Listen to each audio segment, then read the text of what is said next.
Proclamação do Evangelho de Jesus Cristo segundo João. Glória a vós, Senhor.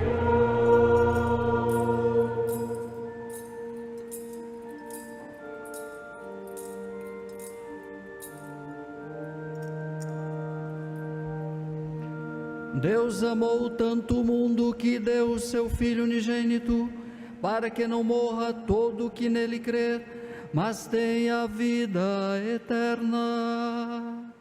De fato, Deus não enviou o seu Filho ao mundo para condenar o mundo, mas para que o mundo seja salvo por ele. Quem nele crê não é condenado, mas quem não crê já está condenado, porque não acreditou no nome do Filho unigênito. Palavra da salvação. Glória a vós, Senhor. Aleluia, aleluia,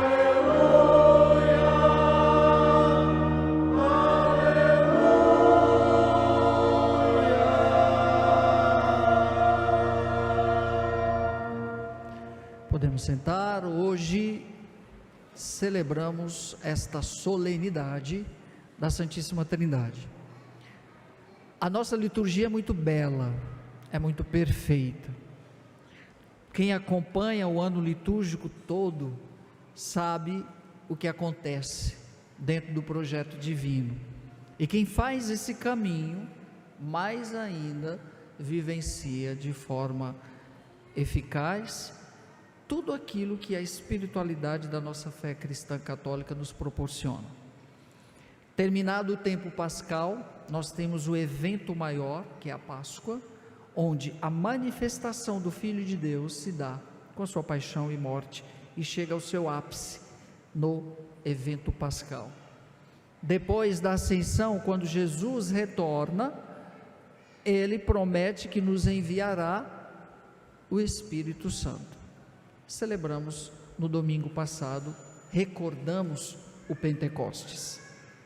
Dessa forma, nós temos a clareza da manifestação de Deus, ou daquilo que contém no mistério de Deus, que é Deus uno e trino. O que precisávamos saber do mistério de Deus, porque se Deus revela o seu mistério, ele deixa de ser mistério.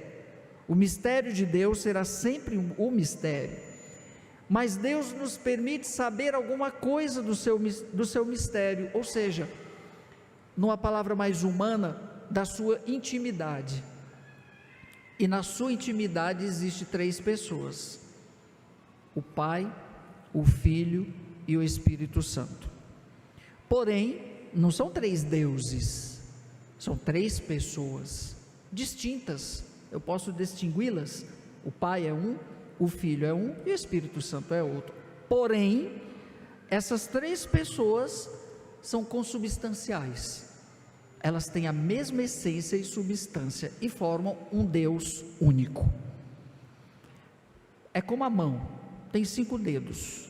A mão, ela é mão porque tem 5 dedos, não dá para tirar. A mão é composta de 5 dedos. Deus é composto de 3 pessoas, não dá para tirar. E nessa composição de essência e substância, nós temos a essência de um mistério que é Deus. Lógico, aí tem uma outra coisa interessante desse mistério, que Santo Agostinho, lá nas suas reflexões sobre a Santíssima Trindade, chega uma hora que ele se depara diante daquilo que a nossa limitação intelectual, racional nos impõe.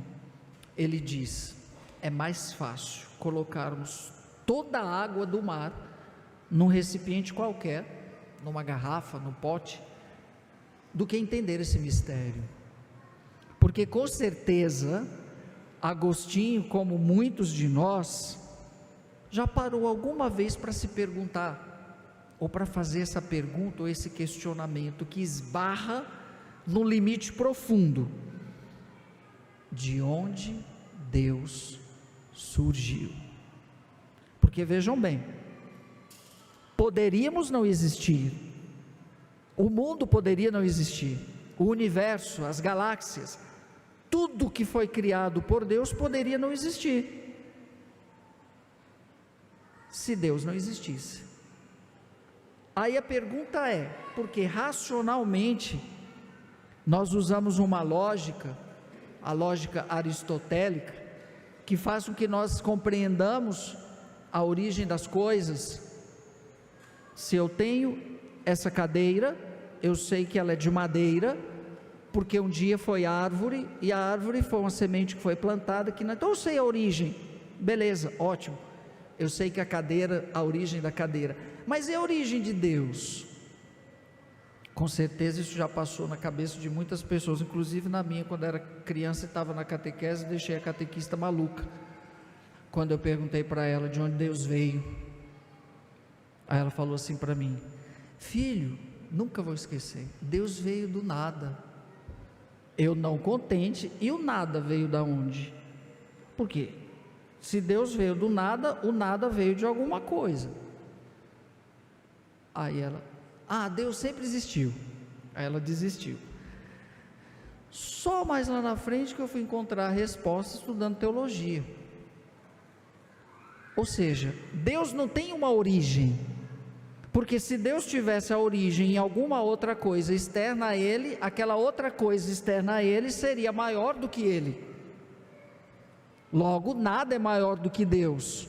Então, de onde Deus se origina? Está lá na Bíblia mesmo. Deus se origina nele mesmo. Ele é a origem da própria origem. Ele dá origem a Ele mesmo. E padre, confundiu. Morram primeiro, quando estiver lá diante de Deus, vocês perguntam.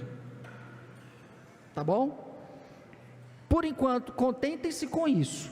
Deus é a origem da própria origem. Ele é quem dá origem a Ele mesmo. Lógico que vocês vão querer saber, mas do que? Não tem do que, se Ele é a origem da própria origem. Então, conforme-se quando saírem do tempo e diante de Deus, pode ser que vocês saibam. Eu já estou contente com o que eu sei, para ninguém se frustrar quando chegar diante de Deus que queria saber essa resposta. Até porque quando estivermos em Deus, tudo vai ser mais claro. Aqui as coisas são ainda meio obscuras. Agora, existe um princípio fundante que faz com que essa origem, que é Deus, que se origina nele mesmo, que é consubstancial, Jesus e o Espírito Santo são consubstanciais, tem um movimento aí que faz com que isso aconteça. Que movimento é esse? Esse movimento chama-se amor. A quem é atribuído ao Espírito Santo, que o Espírito Santo é o amor, que faz a relação entre o amado e o amante, é o amor. Deus faz um movimento de amor, aí acontece isso agora, acontece a nossa existência. Deus, vamos voltar um pouquinho antes. Primeira coisa, Deus não precisa de nós. Segundo, Deus não ama ninguém. Deus não precisa e nem ama ninguém. Por quê? Porque Ele é o próprio amor. Como que o amor precisa do outro amor? Não precisa. Deus ama a si mesmo. Deus basta-se a si mesmo, porque Ele é Deus. Porém, houve um transbordamento desse amor, porque é da natureza do amor gerar. Vamos dar um exemplo mais próximo. O casal que casa e diz que por opção não quer ter filhos, matou o amor. Matou o amor. Não existe amor aí. O egoísmo não se constitui, o amor não se constitui no egoísmo. Não quero ter filhos. Então você não aprendeu o que é amar, meu filho. Porque uma coisa é ser impossibilitado por algum motivo biológico, etc. Outra coisa é você ter condições e fazer a opção. Esse casal não deveria nunca nem ter casado. se pode ter filhos e não entendeu o que é amor. Deus é essa relação que transborda, e quando Deus transborda, Ele sai criando, cria o mundo, cria o universo, porque Deus ama. O amor faz isso, o amor faz esse movimento de ir ao encontro, e de gerar e de criar. Isso é amor. Não existe amor voltado para si mesmo, isso é egoísmo, que gera a tristeza, como dizia Carlos, né? A felicidade, ela é gerada num amor voltado para Deus, que transborda, e chega em nós esse transbordamento, porque Deus ainda, a obra-prima de Deus, foi o ser humano, porque Ele disse que esse vai ser minha imagem e semelhança. Olha que espetáculo. Já pensou se Deus tivesse decidido ficar só nele mesmo, porque Deus basta-se por ser o amor? É diferente das nossas relações, que são muito mais egocêntricas do que oblativas. Nesse sentido, Deus, quando transborda e escolhe a nós como sendo a sua imagem e semelhança, porque Deus nos deu a consciência de ser. Vejam bem, os cachorros que gostam de entrar na igreja não sabem o que é cachorro. Nenhum cachorro sabe o que é cachorro, nenhuma vaca sabe o que é vaca, nenhum beija-flor sabe o que é beija-flor. Por quê? Porque não tem espírito. Tem alma, mas não tem espírito. Mas nós sabemos quem nós somos. Eu sei quem eu sou, você sabe quem você é. Isso chama-se consciência. Consciência, que é o espírito. É o espírito com a consciência que dá a mim a certeza da existência e daquilo que sou. Olha que coisa interessante. Nesse sentido, essa obra-prima de Deus, que tem a consciência, o homem sabe que é homem. Aí a gente pensa, poxa, o único ser que tem consciência da própria consciência e muitas vezes faz coisas irracionais, é o ser humano. Os animais ainda respeitam o ecossistema, sem serem racionais, são irracionais, mas respeitam o ecossistema pelo instinto. Nós temos instinto, mas temos razão, mas nós muitas vezes agimos muito mais de forma instintal do que racional, e essa consciência faz com que nós tenhamos a clareza do bem, do mal, porque é uma lei intrínseca. Existe uma lei intrínseca moral dentro de nós, que diz assim: faça o bem, evite o mal. Por isso que quando a gente faz algo mal, você sente, você vai ficar no desconforto, a tua consciência automaticamente vai dizer, errei. E quando você faz uma coisa boa, automaticamente você vai sentir um bem-estar, ajudou alguém, fez uma obra de caridade, você vai sentir uma leveza. Por quê? Porque na consciência existe um comando: faça o bem, evite o mal. Essa é a lei intrínseca moral que está na consciência humana. Por quê? Porque Deus é o bem. Agora, por acidente, existe a tendência ao mal também. O que eu estou querendo dizer com tudo isso? Com tudo isso eu estou querendo dizer que Deus amou tanto o mundo, como fala o Evangelho, amou tanto, que quis resgatar o homem para Ele. Para tanto, Ele se fez revelar, mandou o Filho. Jesus já existe, Ele encarna, assume a condição humana, e depois nós sabemos que existe uma outra pessoa chamada Espírito Santo.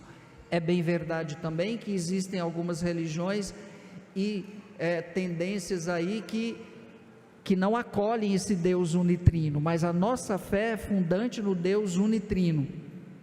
Tem uns que só acreditam em Deus, tem outros que negam Jesus Cristo como Deus, tem outros que de forma pneumatológica evidenciam somente o Espírito Santo. Tudo começa e termina na Trindade: Pai, Filho e Espírito Santo. Esse é o princípio fundante do mistério de Deus que nos foi revelado. Sendo assim, o que fala o Evangelho? Quem crê, quem não crê será condenado, quem crê receberá o céu. É uma adesão que eu faço, adesão à verdade que é Deus, pela minha profissão de fé. Muito bem, gente, assim como nós já sabemos o que Deus quis que soubéssemos da Trindade, não tem muito mais o que se falar, agora tem que aderir numa profissão de fé. É a nossa fé que nos dará essa certeza desse Deus unitrino que transbordou de amor, criando tudo, como fala lá o livro da sabedoria. Tudo que Deus fez, Ele amou, senão não existiria. Fala lá o livro da sabedoria. É interessante que eu fui tomar essa consciência fazendo um retiro espiritual, inaciando, 8 dias de silêncio. Aí eu estava embaixo das árvores lá de Itaici. No final da tarde começou as cigarras. Horrível, gente, barulho de cigarra. Ou bichinho repugnante. Chega a doer no tímpano. Aí eu, meu Deus, só Deus para ter feito a cigarra, eu não teria feito. Só Deus, aliás, só Deus para ter feito algumas pessoas também. Só Deus para ter feito. Porque Deus faz no amor. No amor. E nós nunca agimos no amor pleno, nós agimos muitas vezes no nosso egoísmo. Por exemplo, essa minha fala é uma atitude egoísta. Eu não criaria porque aquilo me incomoda. Imagina, quem que criaria uma cigarra, gente? Pelo amor de Deus. Deus. Está lá no livro da sabedoria. Até o mosquito da dengue tem uma função, além de dar a dengue para a gente. Mas tudo que existe, Deus fez no amor. Nós só vamos compreender isso quando estivermos diante de Deus e da plenitude do amor, se nós entendermos um pouquinho. Aliás, quem ama sabe. Quem ama de verdade compreende o que eu estou falando. Quem ama de verdade. Quem não ama é porque ainda está centrado em si mesmo, então não é capaz de compreender o bem que se faz, o não desistir de algumas coisas, como dos filhos que dão dor de cabeça. Uma mãe não desiste do seu filho nunca. Por isso que o amor de mãe, ele se aproxima um pouquinho do amor de Deus, porque a mãe não desiste nunca, o pai já estressa, o pai já manda para a mãe, mulher, resolve, né? Mulher, resolve essa parada aí, né? Porque amar é um exercício dioturno, e quem gera, entende melhor, e Deus gerou, criando. Deus gerou, criando.